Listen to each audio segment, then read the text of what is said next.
नमस्कार मित्रांनो, जय भीम, नमो बुद्धाय. आज आपण पाहणार आहोत सुत्त पिटक संयुक्त निकाय भाग 1 मधील प्रसंग 8 सुसमुद्ध सुत्त. रात्रीच्या प्रहरी त्या देवाने भगवानांच्या समोर ही गाथा म्हटली. जे धर्माच्या विषयात अगदी मूढ आहेत, अशा तशा मतात पडून बहकलेले आहेत, झोपलेले असून जागृत होत नाहीत, त्यांचा जागृत होण्याचा आता समय आला आहे.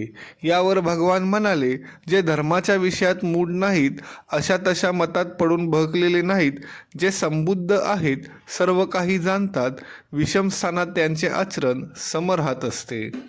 प्रसंग 9 मानकाम सुत्त. त्या देवाने भगवानांच्या समोर ही गाथा म्हटली. अभिमानाची म्हणजेच गर्वाची इच्छा करणारा आपले दमन करू शकत नाही. समाधीशिवाय 4 मार्गाचे ज्ञानसुद्धा होऊ शकत नाही. अरण्यात एकटा प्रमादासह विहार करीत असता मृत्यूच्या राजाला पार करू शकत नाही. यावर भगवान म्हणाले, अभिमानाला सोडून चांगल्या प्रकारे समाधीस्थित प्रसन्नचित्त असलेला सर्वथा विमुक्त होऊन अरण्यात एकटा सावधपणे विहार करीत असता मृत्यूच्या राजाला पार करून जात असतो. प्रसंग 10 अरण्य सुत्त.